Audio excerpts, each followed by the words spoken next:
Are you sad? Have you considered that you might die alone?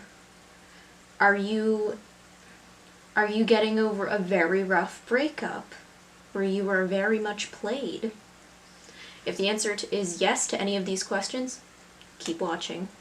Welcome back, my merry mischief of rats, and today I'm going to be bringing you 5 breakup movies in 5 minutes. I'm going to spend 1 minute on each movie explaining the basic plot, and just giving an overview, little warnings if there's a romantic subplot that might make you cry. And just giving you a variety of movies that don't center around romance, so you don't have to think about that for like an hour and a half. Now, I'm going to just set up my phone timer so I can make sure I don't go over the time limit. Alright, let's start with a pretty exciting action movie. Mad Max Fury Road. Some romantic subplot, but centers so much on car chases, explosions, which are very good practical special effects, I might add. Just lots of quick, rapid action, not a lot of, not a ton of focus put into it. You can just turn your brain off for this movie. Enjoy a really cute girl named Furiosa just fucking it up on a giant car. Lots of fun. Cannot emphasize enough, this is world building done right. It leaves enough to the imagination that you can kind of create your own theories, but it gives you enough to build on that it's a very fascinating world to dive into, even if you haven't seen any of the other Mad Max movies. And overall, I just find all the characters, they give enough depth to all of them for the most part that you can enjoy their characters, but it's not like you need to know everything about them to enjoy the movie. It's very well balanced, I'd say. Very good action movie, 11 out of 10, would recommend. Up next, we have my personal favorite, which is Legally Blonde.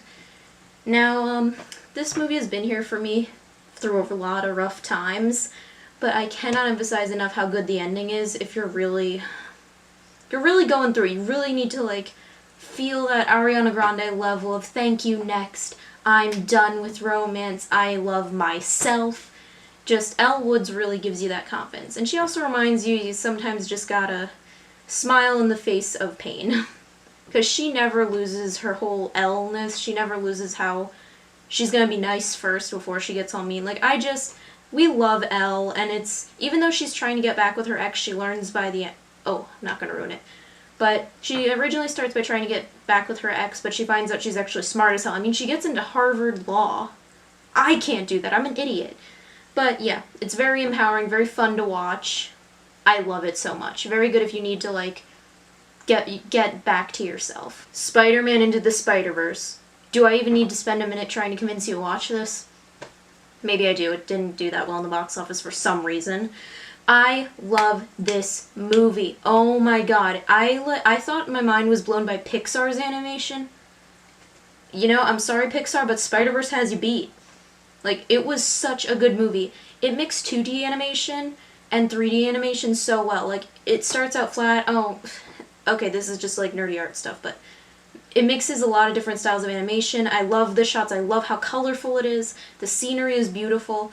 You really learn to love the character of Miles Morales. It is such a good movie. I cannot recommend it enough. There is no romance at all, except for, an older Peter Parker with, Mary Jane, but very, very minimal romance. It is just a cool action movie that'll make you smile. It's such a good movie. I love it so much.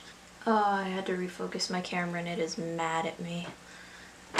Another movie I definitely recommend if you're going through a breakup and you need no romance, just a very hopeful historical fiction movie, is Giovanni's Island. Now this movie, it's in the style of Studio Ghibli. I'm not entirely sure if it's by them, so I'm not gonna confirm or deny that, but I think it might be by Studio Ghibli. I'm not entirely sure about that.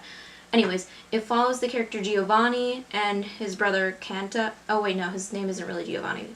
It's a time and a half. You need to watch the movie for that. It follows these two brothers handling the aftermath of World War II on a Japanese island where the Russians come and occupy the island, make them get out, and it just kind of follows their journey trying to survive and not die during this whole event of getting kicked off their island, losing their home.